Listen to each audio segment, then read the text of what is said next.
अवतरित होकर भाग्य विधाता भाग्य हमारे जगा रहा।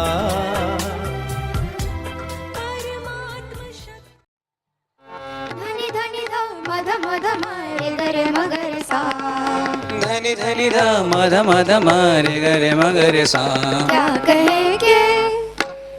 कहे के खुशी का ठिकाना नहीं, आपसे रोशनी रोशनी हो गई। चांद शर्मा गया आज ये देख कर, कैसे इतनी यहाँ चांदनी हो गई। क्या कहे के खुशी का ठिकाना नहीं, आपसे रोशनी रोशनी हो गई।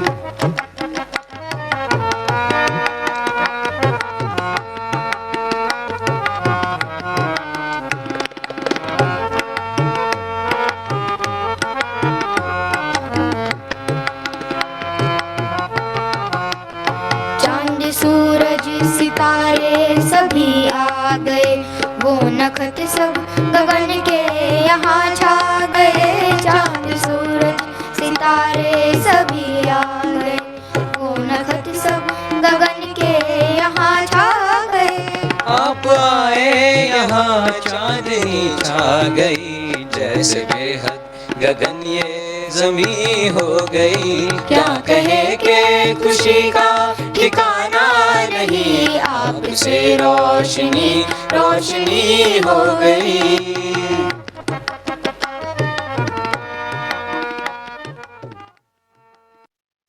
ओम शांति।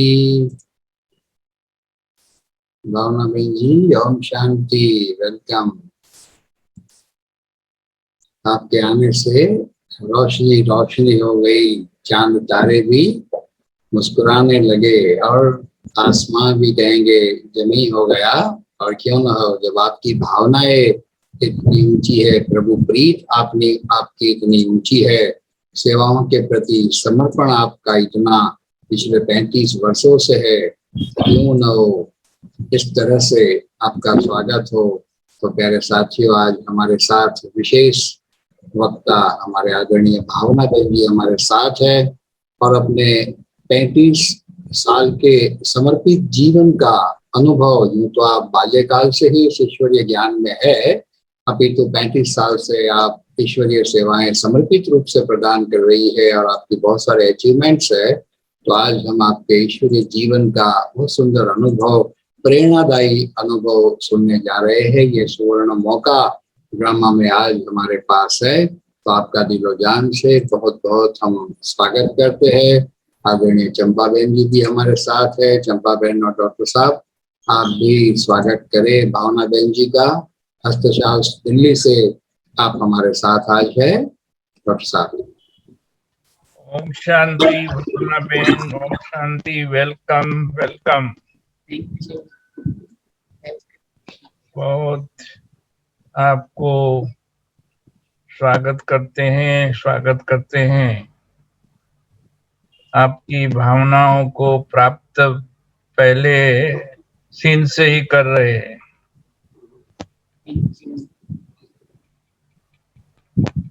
और अभी हम सुनेंगे आपके अनुभव और आपकी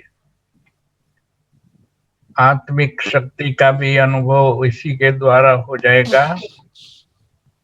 और बाबा की नजर तो आपके पर है, लेकिन हमारी भी नजर पड़ेगी आपके ऊपर कि कैसे हमारे परिवार की हमारी प्यारी दीदी कहाँ कहाँ कैसे कैसे सेवा कर रहे हैं। तो और भी शिव कुमार भाई, आप भी कुछ बोलेंगे? जी जरूर बोलेंगे। शिव कुमार भाई को तो जानते ही है, तो शिव कुमार भाई बोलिए।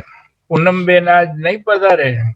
है, वीडियो दिख नहीं रहा है उनका और शायद ऑडियो भी कनेक्ट है, लॉगिन तो है, हुआ पड़ा है उनका। हाँ शिव कुमार भाई, आप भी कुछ शब्द कहे और पूनम बेन देखूंगे तो वीडियो आप ऑन करें। जी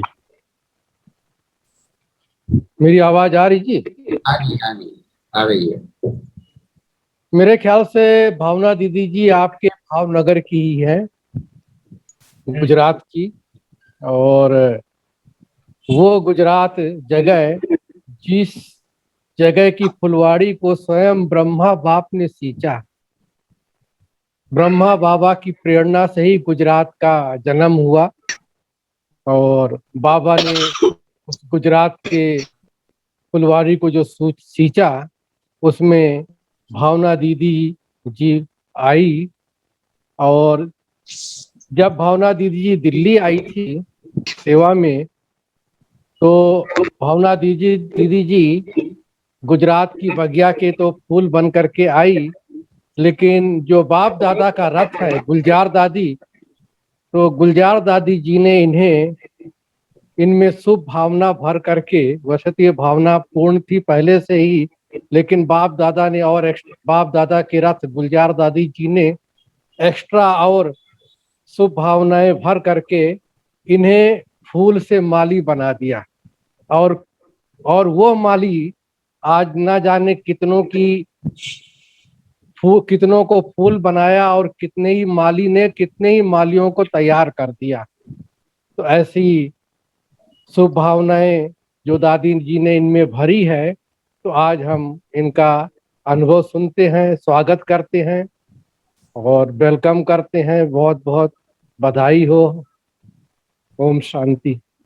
ओम शांति। तो प्यारे साथियों, हमारी आदरणीय भावना बहन जी है, वो काफी आप देख ही रहे चेहरे से कितने खुशहाल और शांत, तो काफी शांत आपका स्वभाव है। और 1985 में जब आपने आपकी लौकिक पढ़ाई पूरी की, तो भारत एकता युवा पदयात्रा में आप माउंट आबू से दिल्ली जुड़ गए, और उस दरमियान में आपने बहुत सारे गांव शहरों की मुलाकात ली, और जो art of living through Rajyoga session से वो भी आपने काफी सेशन लिए हैं, और भी आपकी बहुत सारी विशेषता है। लेकिन मैं चाहता हूँ कि हम आपके ही मुख से सुने तो हमें और मजा आएगा। मैं किन शब्दों में मिनेश भाई आपका और आपके टीम का, जयंत भाई का, चंपा बहन का, एक हिमानी बहन का, साथ में पूनम बहन, शिव भाई और आपके जो भी साथी हैं, और विशेष आपका सहयोग, विशेष आपका जो सहयोग रहा, और आपने जो इस चैनल को शुरू किया, तो इसके लिए मैं आपका बहुत बहुत तहे दिल से धन्यवाद अदा करना चाहूंगी। और हमें बहुत खुशी हो रही है कि जो आध्यात्मिक जीवन का जो ये सफर है, तो उसके पन्ने पलटते जा रहे थे, तो अब ये वापस आपने रिवाइज करवा दिया शुरू से लेकर के, कि ये जो सफर कहाँ से शुरू हुआ और अब आखिरी पड़ाव तक हम सभी पहुंच गए हैं, हम सभी का ब्राह्मण जीवन। तो बहुत अच्छा लग रहा था, और अच्छा लग रहा है जब से हमने सुना। तो अभी 1-2 दिन से ही हम विशेष इस बाल्यकाल से और ब्राह्मण जीवन के विशेष अनुभव को हमने रिवाइज किया, तो बहुत अच्छा लग रहा है। तो हम कह रहे थे, आपका तहे दिल से धन्यवाद कर रहे थे कि बचपन से अब तक का जो 55 साल का जो अनुभव है, उसको रिवाइज करवा दिया आपने। और जैसे अभी शिव भाई भी कह रहे थे कि हमारा ये समर्पित जीवन का जो सफर है, वो विशेष आदरणीय गुलजार दादी जी के द्वारा ही हमारा शुरू हुआ। और इसके लिए मैं दादी जी का किन शब्दों में धन्यवाद या दिल से कर नहीं सकती हूँ, मेरे पास शब्द नहीं है। तो सबसे पहले मैं बताऊंगी कि हमारा जो जन्म है वो गुजरात में सौराष्ट्र में हुआ। सौराष्ट्र के सावरकुंडला में हमारा जन्म हुआ, और वहां पर एक आध्यात्मिक और वैष्णव परिवार में हमारा जन्म हुआ। माताजी बहुत ही धार्मिक थी और बहुत अच्छी रीति हमें उन्होंने शिक्षाएं दी, और अच्छे संस्कार माताजी और पिताजी ने हमारे में डाले। और वैष्णव परिवार होने के कारण से धार्मिक संस्कार वो हमारे में डालती थी, सभी परिवार में वो डालती थी, लेकिन हमें इतनी रुचि नहीं थी, धर्मों में इतनी हमारी रुचि नहीं थी। और हम जो और भाई बहने जो करते थे पूजा पाठ, बहनें भी जो करती थी, इस अनुसार हम एक जैसे बचपन में भी एक व्रत वगैरह गुजरात में करते हैं, आप शायद जानते हो, पहले के समय में तो करते थे, बच्चे भी करते थे ऐसा व्रत, लेकिन हम वो नहीं किया और हम और भी प्रकार का कोई ऐसा पूजा पाठ नहीं करते थे। तो हमें घर में टाइटल ये मिला था कि आप नास्तिक हैं। तो ये टाइटल भी हमें मिल चुका था। तो इस अनुसार, लेकिन हाँ, जो वो कहते थे हम आज्ञाकारी जरूर थे। जैसे वैष्णव परिवार होने के कारण से, जैसे वल्लभाचारी जो आते थे, उनको क्या कहते, गुरुजी या जो भी आते थे, तो उनको नमस्कार करना और उनका जो सुनना, बैठना, करना, ये सब हम करते थे। कभी कभी माता जी जब पक्की पूजा पाठ में पहुंचती थी तो कभी वो नहीं कर पाती थी, रात्रि को भी जैसे भगवान जी को पहले उठाना है, फिर इसके बाद रात्रि को सुलाना है, तो हमें कहते थे कि आप अब भगवान जी को सुला दो, अब ये समय हो चुका है, उनका पर्दा डाल दो, फिर उनको ऐसे ऐसे सुला दो। तो हम उसमें मना नहीं करते थे, एक वो हमें अच्छा भी लगता था कि हाँ, ठाकुर जी को कैसे जगाना है, कैसे सुलाना है, कैसे उनकी पूजा करनी है, वो कभी वो हमें कहते थे कि आज आप करो। लेकिन ये उनका नियम था कि पूजा पाठ किए बिना और उनकी पूजा किए बिना वो पानी तक भी नहीं पीती थी, और वो भोग भी जरूर उनके लिए बनाती थी। रोजाना उनका नियम था कि उनके लिए वो भोग भी जरूर बनाती थी, तभी वो कुछ भी खाना वगैरह खाती थी।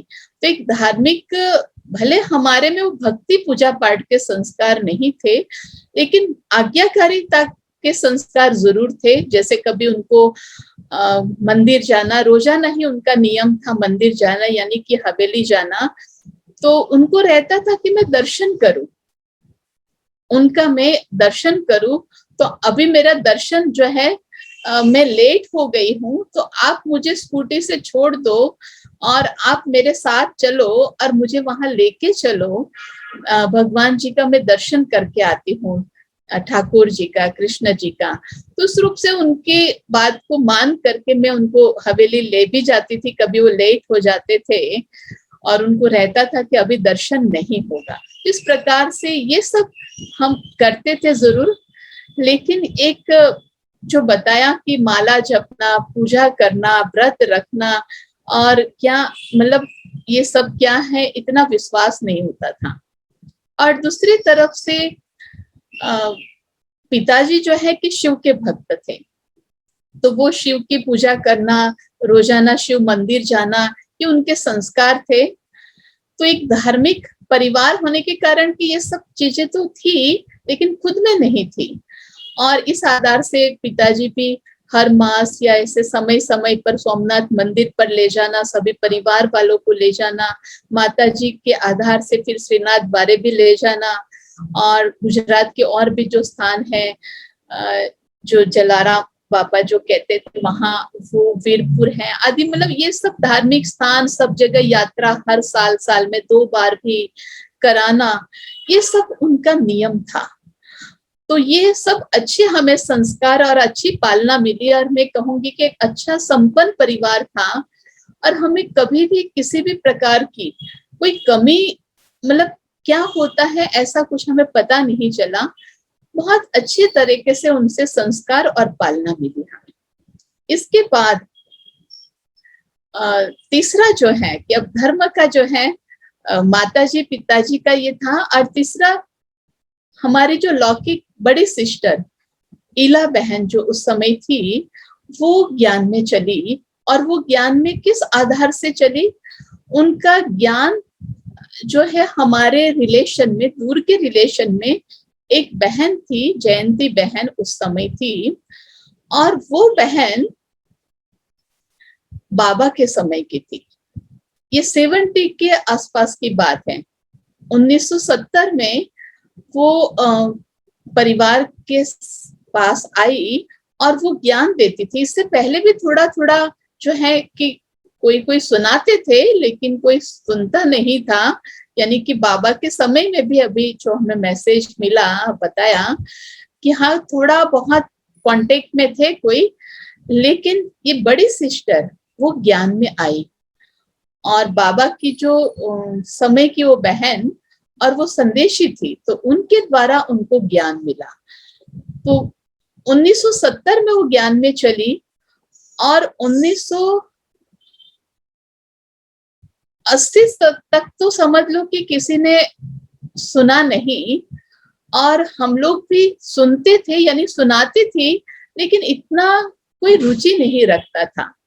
और हमें वो ज्यादा ही कहती थी क्योंकि संदेशी के द्वारा उनको संदेश मिला था कि इनके ऊपर मेहनत करो, ये ज्ञान में चलेगी, इनके ऊपर आप मेहनत जरूर करो। तो ये बाबा का संदेश उनको प्राप्त हुआ था कि ये ज्ञान में चलेगी, तो वो मेहनत करते थे और कहते थे कि देखो ऐसे करो, ये ज्ञान सुनो, ऐसे चलना है, ऐसे रहना चाहिए। तो हमें एक बचपन के जो संस्कार होते हैं कि नहीं हमें ये क्यों कह रहे हैं, तो हम कुछ ज्यादा कहते नहीं थे, लेकिन हमें इतना समझ में भी नहीं आता था।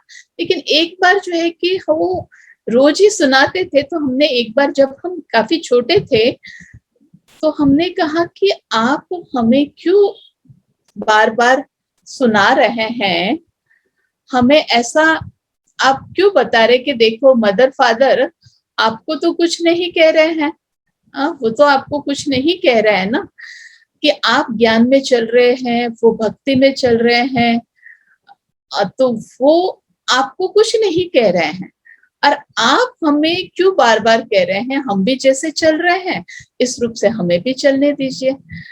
तो यानी कि हमने यहाँ तक भी बोल दिया उनको, क्योंकि हमें उस समय समझ में नहीं आ रहा था। लेकिन इसके बाद जब हम थोड़े से समझदार हुए, समझती हूँ मैं 8th क्लास की होंगी, तब हमने वो सुना रहे थे एक बार, तो जब सुना और थोड़ी समझ आ गई थी, उस समय 8th क्लास में थे तो थोड़े समझदार, उस समय तो एक छोटे ही थे।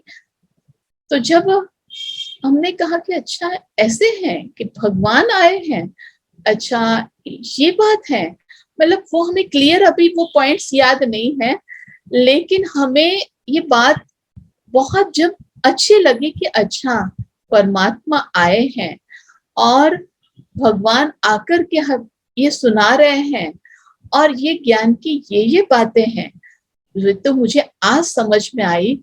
मुझे अब तक तो ये समझ में नहीं आ रहा था, जब मैं शायद छोटी थी तब हमने उस दिन कह दिया कि मैं जीवन बनाऊंगी तो यही जीवन बनाऊंगी, मैं पक्की ब्रह्मा कुमारी बनूंगी। मेरे को ये लौकिक जीवन, दुनियावी जीवन ये अच्छा नहीं लगता है, क्योंकि जैसे मैं भक्ति पूजा पाठ नहीं करती थी तो मुझे वो दुनिया का भी कुछ ऐसा अट्रैक्शन नहीं था, वो भी ऐसे अच्छी नहीं लगती थी, यानी कि ऐसे दुनियावी जीवन, लौकिक जीवन जो दुनिया वाले जीते हैं, तो वो भी अच्छा ऐसा उसमें भी कोई रुचि नहीं थी। तो हमने कहा नहीं, हम अपना जीवन जो है ऐसा ही बनाएंगे जैसे आप कह रहे हो, ये ज्ञान में जो बाबा कह रहे हैं, तो मैं पक्की ब्रह्मा कुमारी बनूंगी, बाबा की बच्ची बनूंगी। तो मैं कहूंगी कि बाबा ने मेरे पर बहुत मेहनत सिस्टर के द्वारा ही कराई और बहुत उनकी पालना मिली, और उनके जीवन के द्वारा भी हमें बहुत ही पूरे परिवार को प्रेरणा मिली कि मान लो कि कम से कम 15 साल तक वो सिस्टर अकेली ज्ञान में चली, अकेली एक परिवार के साथ रहना और अकेले ज्ञान में चलना। और वो अकेले इसलिए परिवार के साथ रहना हुआ कि जब वो ज्ञान में चली तो 1-2 साल बाद या 2-3 साल बाद, मुझे इतना कंफर्म नहीं है, कि उनका ट्यूमर उनको हो गया, ब्रेन ट्यूमर हो गया था और वो बहुत ही ज्यादा फैल चुका था। तो ब्रेन ट्यूमर हो गया, उस समय में आप देखो कि 3-5 ऐसे आसपास में उनको ब्रेन ट्यूमर हो गया। तो उसका ऑपरेशन हुआ, लेकिन वो ज्ञान में बहुत अच्छे रूप से चल रही थी और उनकी कॉलेज की पढ़ाई भी चल रही थी और वो भी उन्होंने कंप्लीट की ब्रेन ट्यूमर के बाद, और उनकी धारणा में भी वो रही। लेकिन जो उनके जीवन का जो लक्ष्य था कि मुझे ब्रह्मा कुमारी बन करके समर्पित होना है, सेंटर पर रहना है, वो उनके लिए थोड़ा मुश्किल हो गया, क्योंकि वो ट्यूमर इतना फैल चुका था कि वो एक सेंटर की लाइफ में जैसे कि बिल्कुल ही डेडिकेट होना और हर समय हमें सेवा के लिए तैयार रहना, तो वो उनके लिए संभव नहीं था। उनको अपने समय पर थोड़ा रेस्ट भी चाहिए, अपने रूप से थोड़ा सा चलना भी रहता था। तो इस आधार से उनका जो लक्ष्य था, उनको था कि मैं अब कभी कैसे सेंटर पे रह सकती हूँ। तो वो उनके मन में ये इच्छा थी, तो वो और बाबा को बहुत अच्छी रीति से याद करते थे। इसके साथ उन्होंने फिर गवर्नमेंट जॉब भी अपनी शुरू कर दी कि मैं ऐसे घर पे नहीं रहूंगी, कि मुझे, क्योंकि उनको भी थोड़ा सा रुकावट तो, और घर वाले भी सोचेंगे कि मैं तो कहाँ नहीं, तो उन्होंने गवर्नमेंट जॉब भी, देखो बाबा की इतनी लगन, तो उनको मिल गई, वो स्कूल टीचर भी बनी। और इसके बाद उन्होंने सेवाएं शुरू की। तो वो सेवा की जो लगन, मैं कहूंगी कि अपना जो कनेक्शन पहले रहा जूनागढ़ में पहले था, जहां से दमयंती बहन भी सेवा के लिए बहुत आते रहते थे, और रमीला बहन, रूपा बहन, हम छोटे थे तो ये सभी मिलते थे और हमें भी बिठाते थे, नए भाई बहनों को भी बुलाते थे, आसपास में जो भी सोसाइटीज के थे, तो सभी की बहुत सेवा करते थे। बाहर में फंक्शन भी करवाते थे, स्टेज प्रोग्राम भी करवाते थे। और इसके बाद क्योंकि भावनगर से कनेक्शन हो गया, कहा जो एक अपना सिस्टम के अनुसार, तो वहां से गीता बहन जी जो अपने ज्ञान सर अरबी शांतिवन में हैं, तो वो आते थे और उनके साथ वहां की बहनें वो भी आती थी और वो भी सुनाते थे और शिविर वगैरह भी करवाते थे। तो बहुत सेवाएं की और कराई। और ये भी एक वंडरफुल बात कि पिताजी को वो हर साल कहते थे, क्योंकि उस समय योग शिविर होता था, जब शुरू हो चुका था कि हर साल योग शिविर होता था, कहते थे कि देखो अब आप इस बार फॉर्म भर दीजिए और मैं मधुबन में माउंट आबू में भेजती हूँ, और आपको जो है कि इस बार माउंट आबू जरूर जाना है, वहां योग शिविर होगा। तो ज्यादा कहने पर, बहन के ज्यादा कहने पर वो फॉर्म भर देते थे, और जब समय आता था, जब जाने का समय होता था, तो कहते थे कि देखो मैं इतना बिजी हूँ, बिजनेस, हाँ तो बिजनेस होता भी था, बिजी भी होते थे, और कहते थे एक लगन तो थी नहीं ना, एक भक्ति में ही चल रहे थे। तो कहते थे कि देखो मैं तो नहीं जा पाऊंगा अभी, तो देखो आपने कहा, लेकिन मैंने फॉर्म तो भरा, यस तो किया, लेकिन मैं अभी नहीं जा पाऊंगा। ऐसे करके 12 साल तक वो नहीं गए, यानी 12 साल तक उनसे फॉर्म भरवाते रहे और मधुबन का, लेकिन वो नहीं गए। और इधर माता जी को बहन कहती थी कि आप देखो कृष्ण की भक्ति करते हो ना, तो बाबा, तो कहा हाँ यही तो है ना, आपके बाबा ही तो श्री कृष्ण बनेंगे ना, तो मैं उन्हीं की तो पूजा कर रही हूँ, तो उसमें हर्जा क्या है, आप क्यों सोच रहे हो कि मैं ज्ञान में चलूं, आपके बाबा की तो पूजा कर रही हूँ ना आप। यानी कि वो भी एक अपनी भक्ति में ही थी, और पिताजी अपने भक्ति और अपने बिजनेस में ही व्यस्त थे। तो कोई फिर हम भी अपने, जैसे हमने अपना अनुभव सुनाया, और भी परिवार वाले उन सबको भी सुनाए, कोई भी नहीं सुनता था। तो लेकिन बीज इतना पावरफुल था, मैं कहूंगी इतना पावरफुल था कि उनकी लगन थी कि इन सबको ज्ञान में चलाना है। तो इसके बाद हम जो है, जो 2 बड़ी सिस्टर, हम 5 बहनें थी, एक भाई था, सबसे छोटी मैं थी, और 2 बहनों की मैरिज हो गई थी, और तीसरी वो बहन जो है वो ज्ञान में चलती थी, तीसरी बहन। और इसके बाद जो एक तीसरे नंबर की बहन थी जिनकी मैरिज हो गई थी, वो उस समय बॉम्बे में थी, और उनके मैरिज के 5 साल बाद अचानक उनके युगल की डेथ हो गई, यानी जॉइंटिस हो गया। इस प्रकार से अचानक में 8-10 दिन में ही उनकी डेथ हो गई। तो वो एक ऐसी बड़ी मतलब बात, ये सबसे बड़ा मतलब कि हादसा जो परिवार में लगता है ना। 2.5 साल की उनकी छोटी सी बेटी थी और उनकी भी बहुत सेवा की थी बहन ने। उनको भी सेंटर पर, जैसे वहां तो सेंटर नहीं था, तो सेंटर पर ले गई थी और उनकी भी लगन हो गई थी कि हाँ अब मैं इस ज्ञान में चलूं। लेकिन उनका एक रिश्ता तय हो गया था, तो उनको भी मैरिज मदर ने कहा ऐसा नहीं होगा, बिल्कुल नहीं होगा आपको, तो ज्यादा वो भी नहीं कह पाए और मैरिज हो गई। लेकिन इधर उनकी भी लगन तो थी ही मन में, तो इधर उनकी डेथ हो गई, इधर सब रो रहे हैं। और वो दक्षा बहन, जिनको जानते भी होंगे, अपने चंपा बहन शायद जानती, ऐसा अभी अभी आज बात हुई तो पता चला मुझे। तो दक्षा बहन, और वो उन्होंने सब परिवार वालों को बोला, इधर सब रो रहे, क्योंकि इनकी आयु भी 30 साल भी नहीं होंगी, करीब करीब मैक्सिमम 30 साल की आयु थी, और इतनी छोटी आयु में ये सब हो गया। तो उन्होंने कहा कि आप सब रो रहे हैं, मुझे अच्छा नहीं लग रहा है, सब रोना बंद करो। अब ये सोचो कि जिनके युगल की डेथ हो गई और वही बहन खुद कह रही है कि आप सब रो रहे हैं, प्लीज आप कोई नहीं रोए, मुझे अच्छा नहीं लग रहा है। और वो कुछ ही दिन बाद वहां बॉम्बे में गोरेगांव सेंटर, वहीं पास में रहते थे वो, तो वहीं पर सेंटर पर जाना शुरू कर दिया। और इसके बाद रेगुलर क्लास उन्होंने शुरू कर दी। तो ये एक जो है प्रॉब्लम परिवार में आ गई।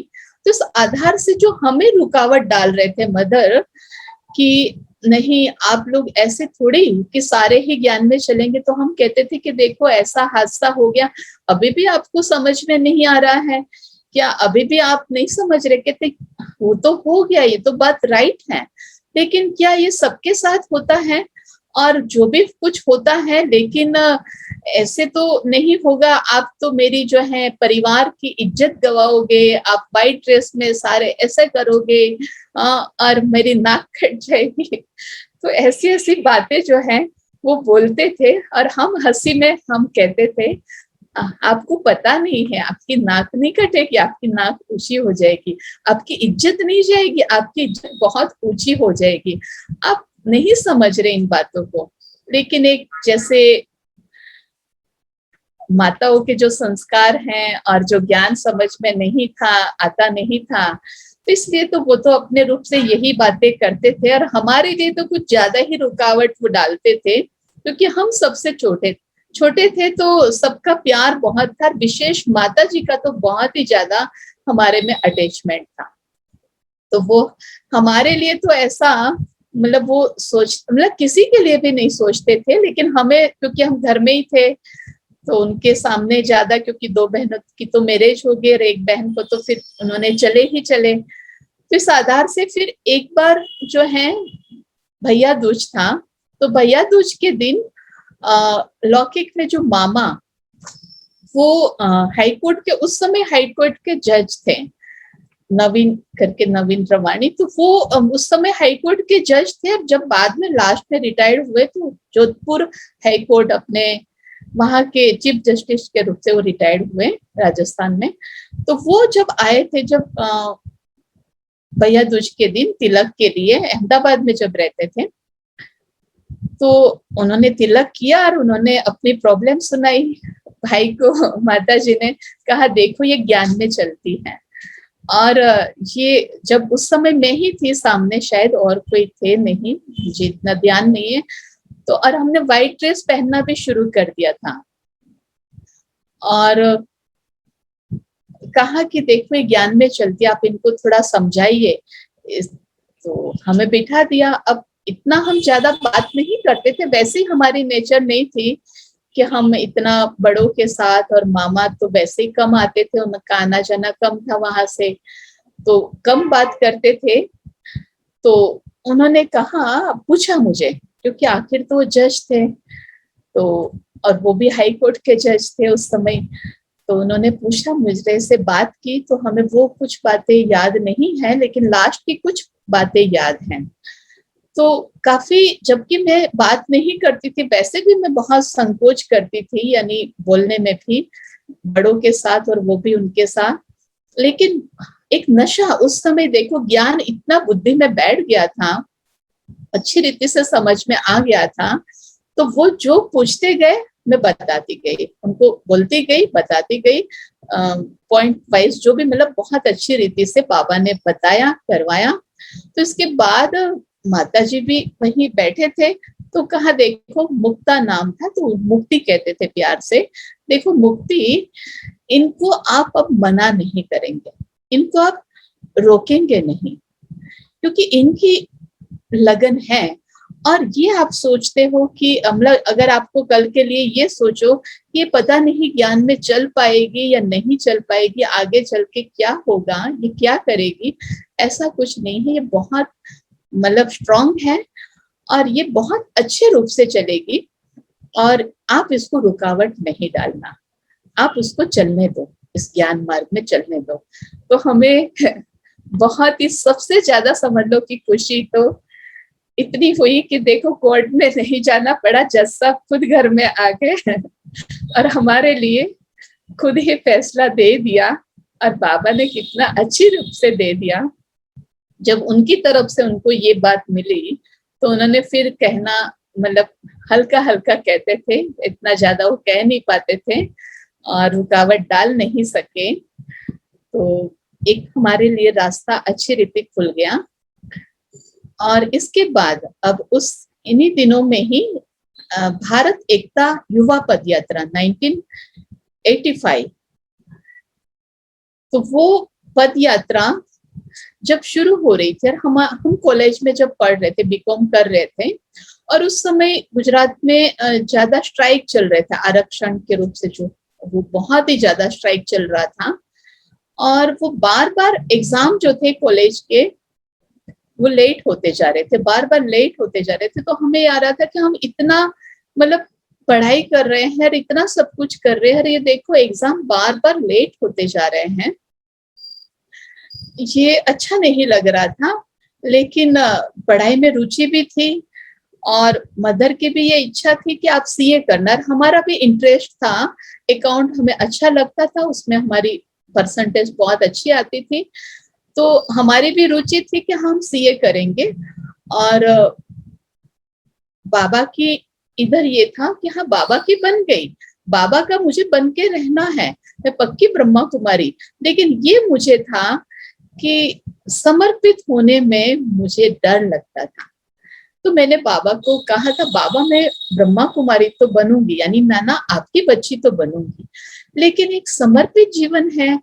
और वो बचपन से ही देखा ना, सारी बातें, बहने भी सब आते थे, बड़े बड़े पुराने, और सब कुछ, मतलब यज्ञ का सारा हमें वैसा पता, वैसे नहीं, लेकिन फिर भी पता चल जाता था। और लगता था कि लाइफ थोड़ी सी कठिन है, और ऐसे ही हमें ऐसे समर्पित होकर के रहना, और वहीं पर ही हम रहेंगे, वहीं का भोजन हम बैठ के खाएंगे, अच्छा, फिर हमें जो कुछ कहेंगे हमें उसी रूप से चलना पड़ेगा, ये थोड़ा सा हमें मुश्किल लग रहा था। तो हमने कहा नहीं बाबा, हम समर्पित जीवन अपनी नहीं बनाएंगे, और हम ब्रह्मा कुमारी बन के ही रहेंगे। तो ऐसे करके हमने बाबा से कह दिया था। और इधर ये पदयात्रा जब शुरू हो रही थी, तो हमने मदर से कहा कि हम ये पदयात्रा में जाना चाहते हैं, और क्योंकि अब ये एग्जाम भी देखो लेट हो रहे हैं, और अभी फिर लेट हो गए हैं, अब पता नहीं कब होंगे, तो इसलिए हम जाना चाहते हैं, आकर के फिर से हम पढ़ाई शुरू कर देंगे।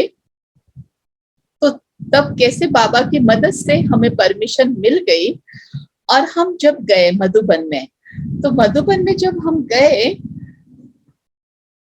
समय गए,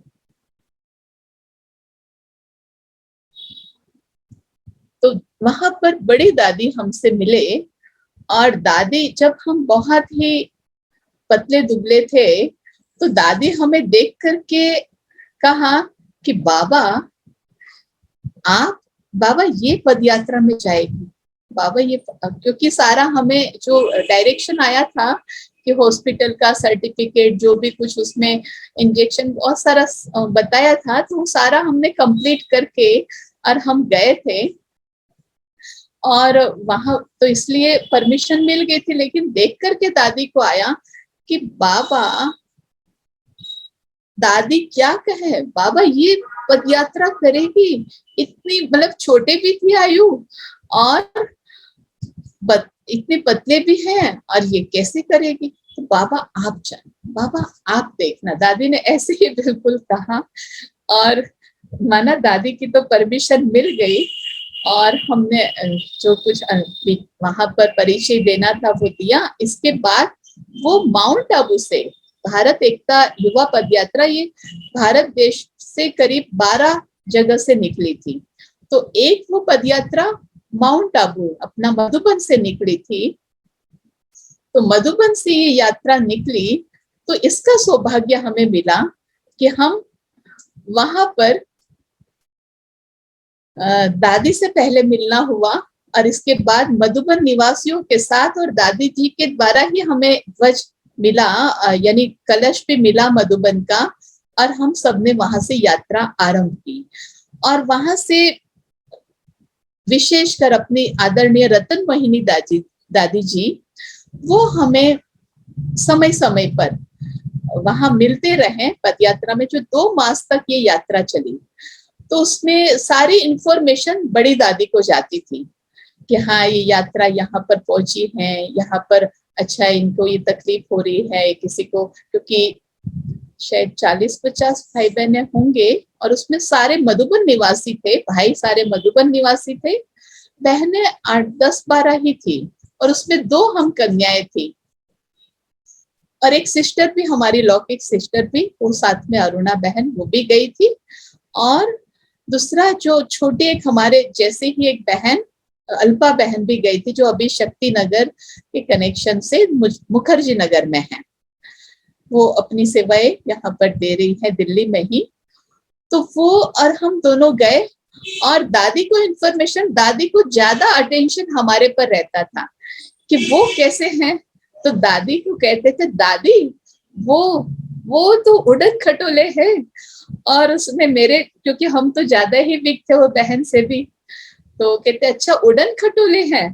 तो दादी सबसे पहले तो यात्रा में वही दोनों चलते थे, क्योंकि हम तो सूट पहनते थे, साड़ी नहीं पहनते थे, छोटे थे। और कहा वो तो दादी उड़न खटोले हैं, और सबसे पहले वही, और हमें एक टाइटल देते थे, ये बनारसी भाई, डॉक्टर बनारसी भाई भी इंचार्ज थे पदयात्रा के, और अपने बाबा राम भाई वो भी, वो हमारे ग्रुप इंचार्ज मतलब थे, टोटल पदयात्रा के बनारसी भाई थे, डॉक्टर बनारसी भाई। तो वो हमें टाइटल मिला था कि उड़न खटोले हैं, क्योंकि सबसे पहले हम जैसे स्पीड में चलेंगे, पीछे जो है पूरे सभी पदयात्री और चलते थे। तो हमें कभी कभी कहते थे कि थोड़ा स्लो चलो, थोड़ा धीरे चलो, क्योंकि और अभी थोड़ा पीछे हैं। तो ऐसे भी डायरेक्शन मिलते थे। और ये वंडर कहेंगे, दादी जी की ये जो ब्लेसिंग हमें मिली कि हम एक बार भी हमें छाला नहीं पड़ा। नहीं तो और जो भाई बहनें थे उन सबको पैरों में छाला पड़ता था, गाड़ी में भी थोड़ी देर उनको, बस में या कार में भी बैठना पड़ता था, वो बैठ जाते थे। लेकिन हम एक बार भी पूरे 2 मास में एक बार भी हम कभी बस में या कार में हम नहीं बैठे। ये बाबा की कमाल रही। और हमारा जो विशेष हमारी सेवा थी हम दोनों बहनों की, वो गीत सुनाने की। देखो इसमें आर्ट एंड कल्चरल विंग में भी हम जुड़ गए हैं। तो गीत हम गाते थे, और गीत सुनाना ये हम दोनों बहनों की जिम्मेवारी थी। और वो गीत था, एक ही गीत विशेषकर मुझे ध्यान है, एक ही गीत हम गाते थे, और उस समय वो नया नया शायद चला था, और वो बहुत अच्छा गीत अपना, राजयोगी बनो राजयोगी, मेरे प्यारो राजयोगी बनो। तो बहुत अच्छा ये गीत अपना था। और नए भाई बहन विशेषकर होते थे और उनके लिए प्रोग्राम स्टेज के भी बहुत शहरों में भी गाँव में भी हर जगह प्रोग्राम होते थे, तो वहाँ ये फिक्स था हम लोगों का। और आगे कलश लेके भी चलना वो भी फिक्स था। तो ये सेवाएं पदयात्रा में बहुत अच्छी रही। लेकिन इसमें मैं कहूंगी कि हमारा जो फाउंडेशन बहुत ही स्ट्रॉन्ग, 2 मास तक एक बाबा की सेवा, और उसमें मधुबन निवासी भी सारे साथ में, और उसमें बड़े भी वरिष्ठ दादिया भी मिलते रहते थे। और इसके साथ 2 बजे उठना, कभी 3 बजे उठना, 2:30 बजे उठना और उठ करके यात्रा पदयात्रा शुरू कर देना। कभी 30 किलोमीटर, कभी 20 किलोमीटर, कभी 35-40 किलोमीटर तक भी शायद 1-2 बार हो गया था। तो इतना लंबा चलना होता था।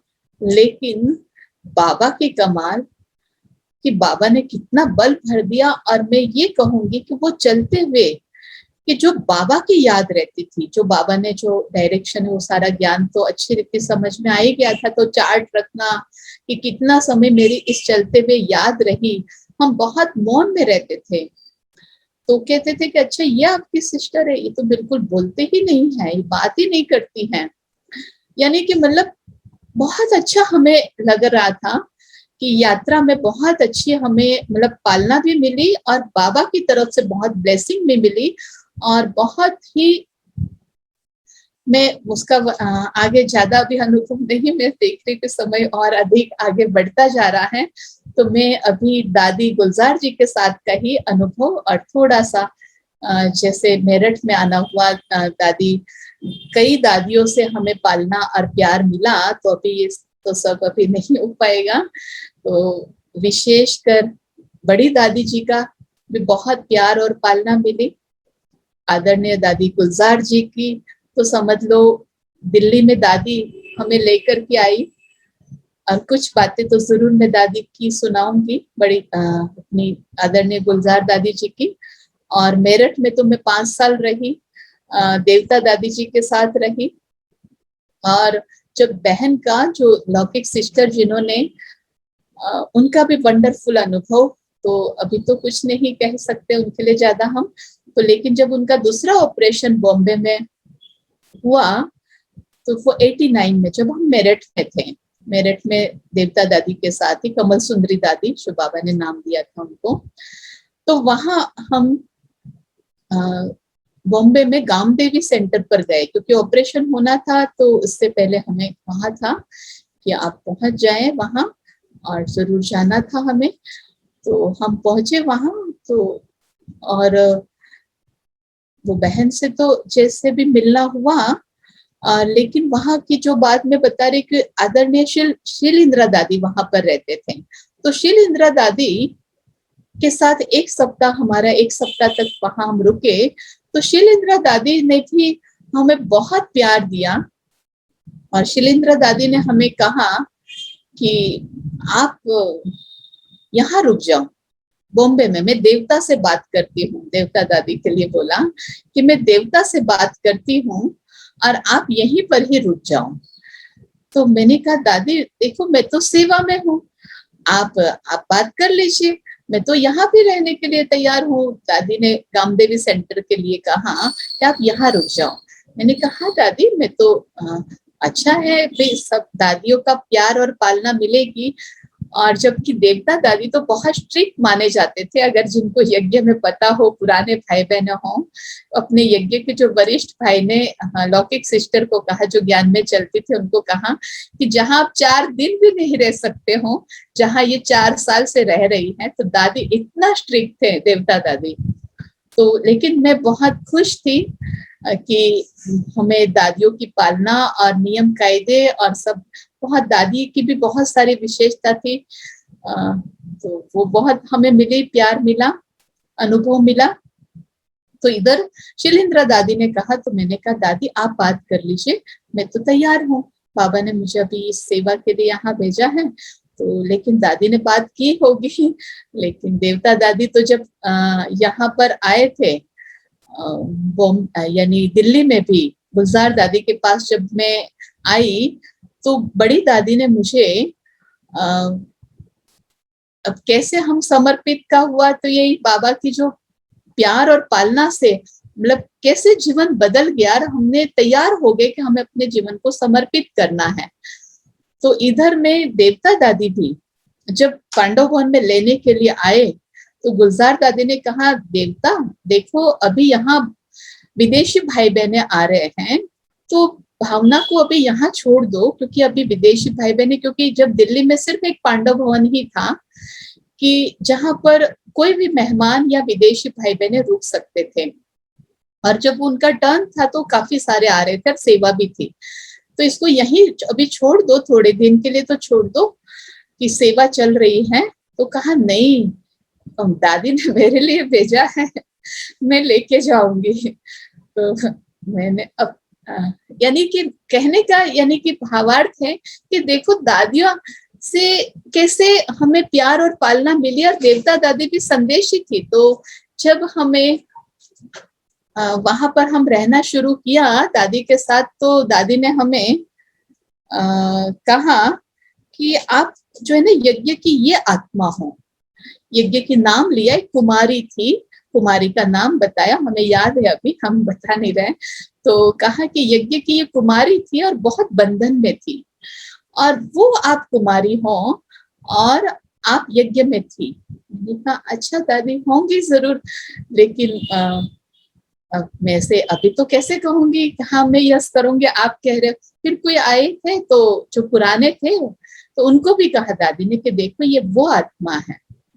तो इसलिए मुझे लग रहा है कि दादियों का मुझे बहुत प्यार मिला, और एक इतना अंदर से मेरा भी अटैचमेंट रहता था दादियों के साथ, बाबा ब्रह्मा बाबा के साथ, मम्मा के साथ और दादियों के साथ। और मेरा आज दिन तक भी मतलब दादियों से इतना प्यार मतलब अंदर का एक रहता है कि यार मधुबन जाना मना दादियों से नहीं मिला तो मना हम मधुबन ही नहीं गए, यानी बाबा तो है ही है।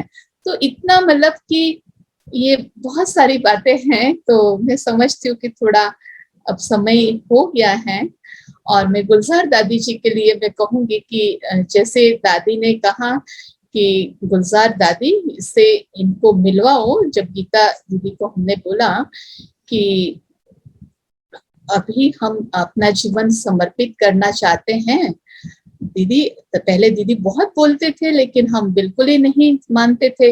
लेकिन हाँ दीदी हमें गुजरात में नहीं, हमें गुजरात से बाहर अभी कुछ दिन के लिए भेजो। हमने ये जरूर कहा था दीदी को कि हमें अभी गुजरात में नहीं लेकिन गुजरात से बाहर कुछ दिन के लिए भेजो, तब हम मतलब सेवा शुरू करेंगे।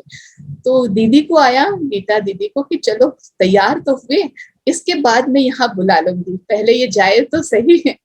तो फिर बड़ी दादी से मिलवाया। दादी ने कहा अभी देखो दिल्ली में जरूरत है, तो गुलजार दादी से मिलवाया, और गुलजार दादी ने फिर हमें गुलजार दादी को, लेकिन बड़ी दादी ने कहा था कि इनको मेरठ में भेजना है क्योंकि देवता दादी को अभी जरूरत है, तो वहां पर आपको भेजना है। तो इस प्रकार से जो है कि हम दादी के साथ हमें जाना हुआ। दादी ने कहा देखो आप अभी मैं 2 दिन बाद, हम 2 मास से मधुबन में सेवा में थे, तो कहा कि 2 दिन बाद मैं जा रही हूँ दिल्ली, और आपको इस ट्रेन में इस टाइम पर अहमदाबाद से बैठना। दादी तो मधुबन से बैठने वाले थे और हमें अहमदाबाद से, क्योंकि हम गुजरात से फिर अहमदाबाद ही नजदीक रहता, तो वहां से बैठना है, इस ट्रेन में मैं हूँ। तो हमने कहा ठीक, लेकिन हम तो कुमारी थे और हमारे पास तो ऐसी कोई समर्पित लाइफ की तो कोई तैयारी नहीं थी। तो हम 2 दिन के लिए सिर्फ घर आए। अब टोटल ही तैयारी, पहले तो थोड़ा अच्छी रीति से ही तैयारी करते थे, अभी तो ऐसा चल भी जाता है कि यज्ञ से भी बहुत सारे सिस्टम होता है, लेकिन पहले तो पूरी तैयारी मतलब सारा कि हाँ ये हमें चाहिए। तो घर पहुंचे और बोला, तो वहां इधर माता जी तो जैसे कोमा में आ गए और मतलब उनको अच्छा नहीं लग रहा था। लेकिन इधर जो बड़ी सिस्टर अभी सुन रही, हम इसमें देख रहे हैं अपने दक्षा बहन और मुकेश भाई, वो भी जूम मीटिंग पर अभी देख रहे हैं सावरकुंडला से, गुजरात से। तो वो सिस्टर जो उनका बताया था ना, युगल की डेथ हो गई थी, तो वो अभी फुल ड्रेस में आप देखेंगे ब्रह्मा कुमारी की ड्रेस में, तभी से ही फुल ड्रेस समर्पित जीवन की ही उन्होंने वहां की सेवाओं को फिर संभाला। तो उन्होंने अपने पास जो भी मतलब अटैची वगैरह हैं, ये चाहिए वो चाहिए, अच्छा घड़ी चाहिए, अच्छा आप ये ले जाइए, अच्छा आप ले ये, और घर में जो भी, और बहन ने जो बड़ी सिस्टर जो ज्ञान में जिन्होंने चलाया सबको, तो अच्छा आप ये ले जाइए, मतलब सब इतने खुश थे कि अच्छा चलो इनको चांस तो मिला और इनका लगन तो बनी और ये जा रहे हैं। तो 2 दिन में इधर में फिर सारी तैयारी हो गई फुल, और हम निकले और हमें भी इतना उमंग उत्साह था, और हम इधर में उसी ट्रेन में दादी के साथ यानी अपने पांडव भवन में आए, करोल बाग में आए। तो वहां पर इधर फिर दादी का तो इतना प्यार मिला, अभी वो बातें नहीं बता रहे, एक लास्ट ऑलराउंड दादी जी की बता रहे हैं। ऑलराउंड दादी जी ने गुलजार दादी को कहा कि प्यार से तो दादी गुलजार ही कहते थे, ऑलराउंड दादी जो जोन इंचार्ज भी थे उस समय और दिल्ली जोन के, और दादी जी दादी के माता जी भी लौकिक में लगते थे। तो दादी ने कहा गुलजार इस सुट्ठी बालकी को तुम अभी क्यों भेज रही हो? तो सुट्ठी मीन्स सिंधी में एक अच्छी बालकी, मतलब बालकी, इतनी अच्छी कन्या को आप क्यों भेज रही हो? तो दादी ने कहा कि देखो ये तो जाने के लिए ही आई है ना, दादी ने इसको सेवा, बाहर की सेवा के लिए भेजा है, यहाँ के लिए नहीं भेजा। नहीं, इसको यहाँ रखो ना, पांडव भवन में रखो ना। लेकिन मेरा फिर भी वहां 3.5 मास में दादी के साथ रही, और दादी की अंदरूनी जो दिल थी यहाँ रहे। तो फिर आगे कभी जब होगा तो हम दादियों के अनुभव फिर शेयर कर लेंगे। अभी मैं फिर से अपनी आदरणीय गुलजार दादी जी, जो अव्यक्त 3 साल तक दादी बॉम्बे में रहे, 3 साल रहे लास्ट के। तो लास्ट में दादी जी से मेरा मिलना हुआ जब दादी मधुबन में आए थे। तो दादी से लास्ट, इसके बाद हाँ दादी मधुबन में नहीं आए थे 3 साल तक, फिर लास्ट दादी का मिलना नहीं हुआ बाबा का। तो मैं दादी से मिलने गई और दादी को पूछा, दादी ओम शांति, दादी ओम शांति की। दादी ने, फिर मैंने दादी को कहा दादी आपने पहचाना, क्योंकि लास्ट बाबा का मिलन था, लास्ट इसके बाद 1-2 मिलन था, लेकिन मेरा जब मधुबन जाना हुआ था, दादी इसके बाद जैसे बताया नहीं आए थे। तो कहा हाँ वो दिल्ली से है। मैंने कहा दिल्ली से कहा? हाँ। फिर दादी 1 सेकंड रुकी और कहा देखो अगर मैं ये याद करूंगी ना आपका नाम, क्योंकि उस समय तो दादी उपराम बन चुके थे, तो बाबा भूल जाएगा, बाबा भूल जाएगा। मैंने कहा हाँ दादी।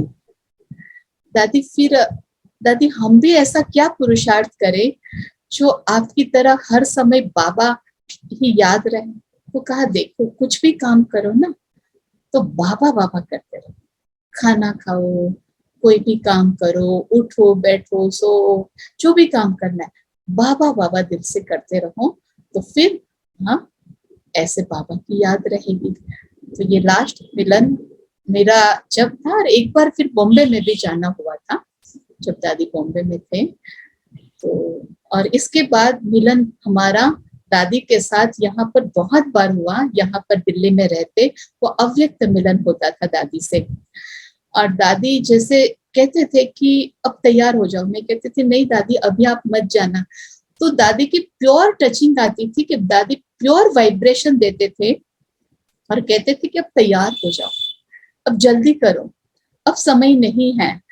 और हमें डर लगता था, हम कहते थे दादी अभी आप मत जाना, अभी आप मत जाना, अभी हम तैयार नहीं है, और अभी हमें आपकी ब्लेसिंग चाहिए, आपका रहना ही हमें ब्लेसिंग मिल रही है। तो इस प्रकार से दादी की अव्यक्त रूप से भी डायरेक्ट सकाश मिलती थी, और कभी कॉन्फ्रेंस 1-2 बार वीडियो कॉलिंग से भी बात हुई, नीलू बहन ने करवाई, तारा बहन ने करवाई, और उनसे तो बात बहुत बार होती ही रहती थी नीलू बहन तारा बहन से तो।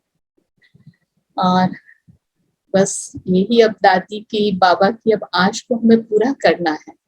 अब समय इतना समीप आ चुका है, तो लगता है कि हम अभी भी हम बहुत लेट हैं।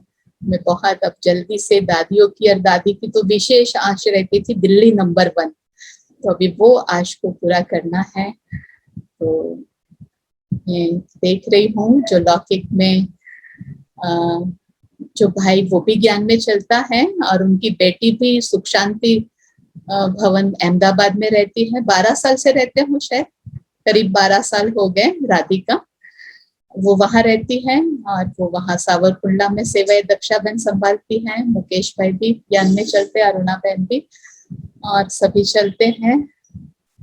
और मैं फिर से मिनेश भाई का, जयंत भाई का, पुष्पा बहन का और सबका, अपनी हिमानी बहन और पूनम बहन, सबका बहुत बहुत दिल से धन्यवाद करती हूँ कि पिछले पन्ने खुलवा दिए आज, जो हम बहुत कम याद करते हैं, बहुत कम, रेयर। दादियों के अलावा हमें याद नहीं आते। घर में तो महीनों में बात होती है, कभी कभी लौकिक परिवार में तो कई महीनों में बात होती है, और बहुत कभी कभी फोन आता है, हम उठा भी नहीं पाते हैं। तो आज सबसे आपने मिलवा दिया और याद ताजा करवा दी, दादी जी की ब्लेसिंग भी याद दिला दी। तो हमारे पास ज्यादा शब्द नहीं है। धन्यवाद। ओम शांति। शांति। ऊंची भावनाओं के उड़न खटोले में उड़ने वाले और सबको उड़ाते रहने वाले भावना बहन जी का बहुत बहुत बहुत शुक्रिया। बाकी यही कहूंगा कि तो तंग ये वक्त के हालात ने आपको पूरा बयान नहीं करने दिया जो आप कहना चाहते थे, वो सारी बातें, क्योंकि तंग ये वक्त के हालात रहे। 1 घंटा आपके लिए बहुत कम था और अनुभव का आपके पास खजाना ज्यादा था, लेकिन आपकी खुशी का खजाना उससे भी ज्यादा हमें महसूस हो रहा है। सुनाते सुनाते भी आप कितने खुश हो रहे थे, और खुशी आपका निजी संस्कार है। और मुझे ये संकल्प भी उठ रहा था कि आपका चेहरा और चलन ही सेवा कर देता है, वाणी से पहले चेहरा और चलन। तो बाबा ने तो इस पर कई बार ये बातें कही है, तो वो प्रैक्टिकल आप स्वरूप मुझे दिख रहे हैं। लेकिन आपने कहा कि लौकिक घर में तो महीने 2 महीने में कोई बार बात होती है। तो छोटा सा सवाल पूछता हूँ, गुजराती भाषा याद भी है या भूल गए आप? दिल्लीवासी बच्चे नहीं, याद छे, મને આવડે છે ગુજરાતી, કેમ કે ઘરવાले गुजराती में बोले छे, અને 1-2 महीना में नहीं, कई महीनों में होती है बात।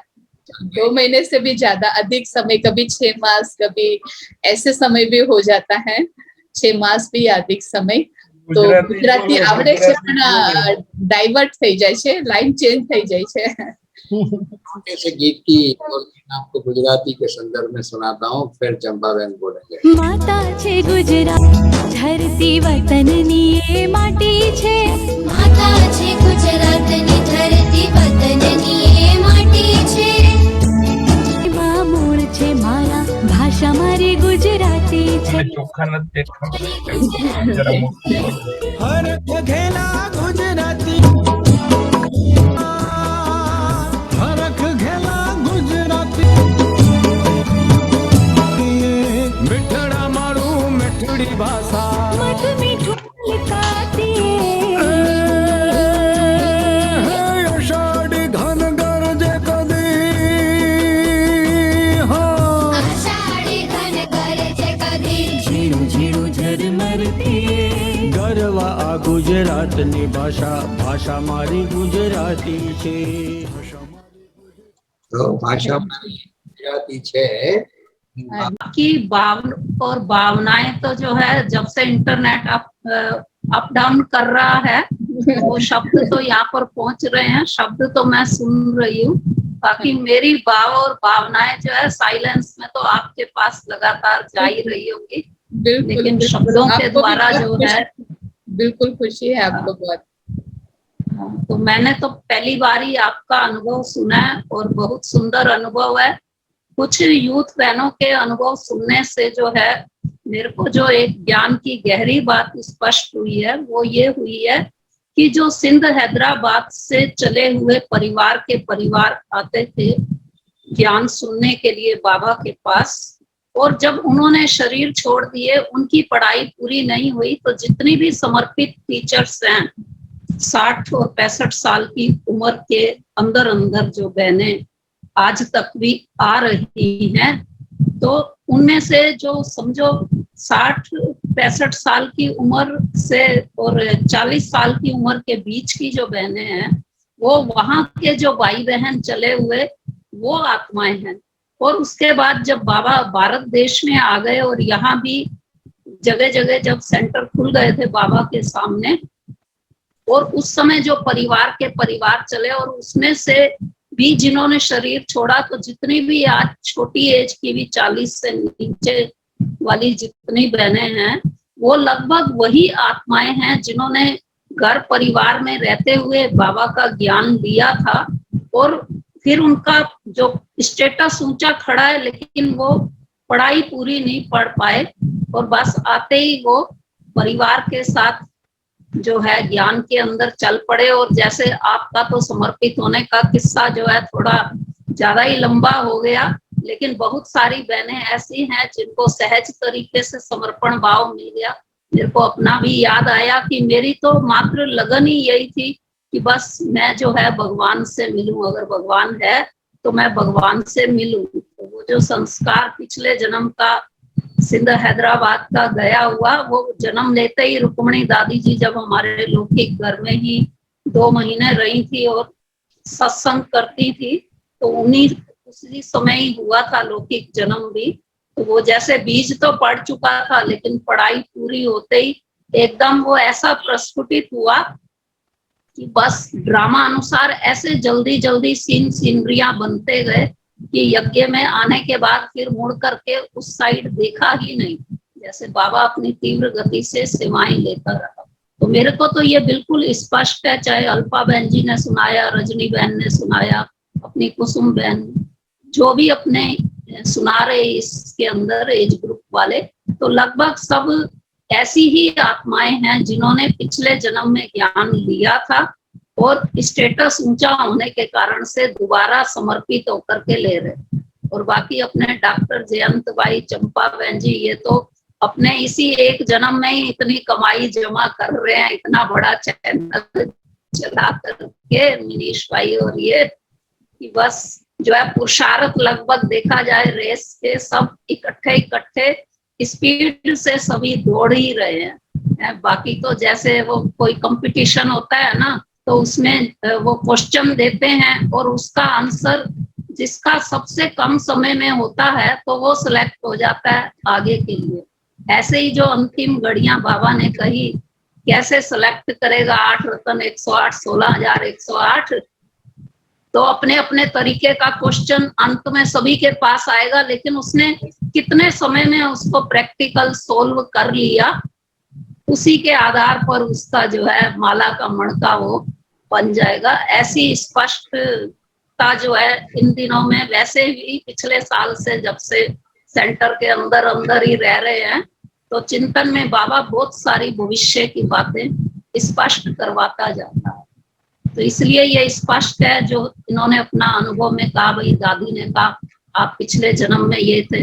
हमने तो मोहिनी बहन जी का भी सुना था कि जब वो भी यज्ञ में आई थी और जाती नहीं थी वापिस अपना लखनऊ में लौट करके, तब साकार ब्रह्मा बाबा ने बताया था उस समय कि ये हक्की वाली आत्मा है जो सिंध हैदराबाद के अंदर थी और उस समय अपना पूरा वर्षा बाप से ले नहीं पाई, तो अब मोहिनी बन करके आई। तो ऐसे बाबा की बहुत सारी मोहनियां जो हैं इस समय समर्पित हैं।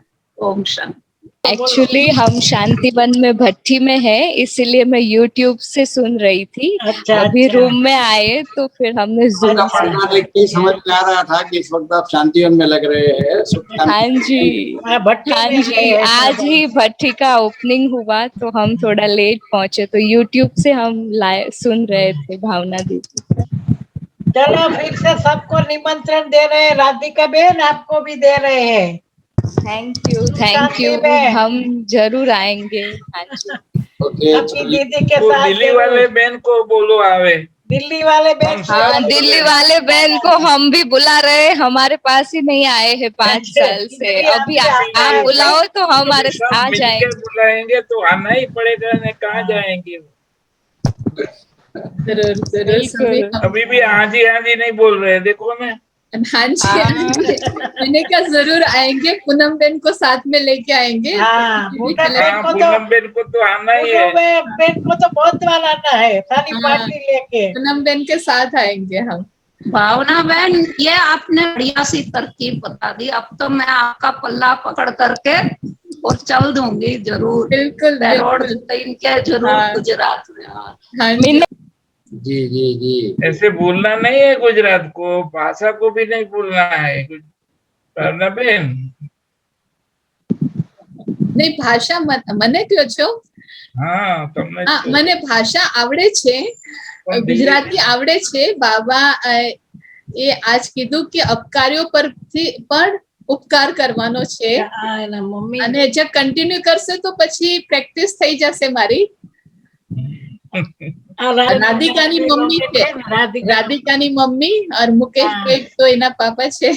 तो देखो पूरा परिवार, जो हम कह रहे थे ना कि जो बड़ी बहन जो बीज, उनका संकल्प था पूरा परिवार ज्ञान में चले। परिवार के भी परिवार 20-25 लोग होंगे जो और भी कनेक्टेड, कम से कम 30 लोग होंगे जो और भी ज्ञान में चल रहे हैं। फिर उनकी दिल थी कि घर में सेंटर खुले, गीता पाठशाला सेंटर खुले, सेंटर बन गया। दादियां मेरे घर पर आए, बाबा ये बाबा आपका घर है।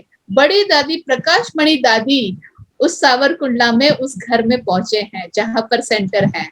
जानकी दादी जी स्वयं पहुंचे हैं और मधुबन निवासी कई सारे मधुबन निवासी वरिष्ठ भाई बहने भी, और सरला दीदी भी 2-3 बार वो भी गए हैं। तो देखो भाग्य है सावरकुंडला का भी। मैं शिव भाई भी, पांडव वन से शिव भाई भी बड़े स्नेह से देख रहे हैं। वो भी रोज आते हैं, रोज आते हैं, रोज। शिव भाई 2 मिनट तो फिर पूरा करेंगे। भावना बहन को निमंत्रण मिल रहा है गुजरात का। तो आप भी चलेंगे, आप भी चलेंगे तो शिव कुमार भाई भी साथ में आएंगे। हमें खुशी इस बात की है कि मुझे एक पुरानी कहानी याद आ गई। तो एक बार भावना बहन जी गुजरात गए हुए थे और वहां से जब आई तो बहुत अच्छी क्वालिटी का बहुत बढ़िया आम लेके आई थी और उन्होंने गुलजार दादी जी को आम दिया और गुलजार दादी जी ने सभी को जो दृष्टि दे करके बांटा ना, ऐसे अनुभव हो रहा था कि अव्यक्त बाप दादा सभी को जो है वो टोली दे रहे हैं। तो मेरे ख्याल से ये पाठ दोबारा अगर रिपीट हो जाए तो बहुत अच्छा। बिल्कुल बिल्कुल हो गया।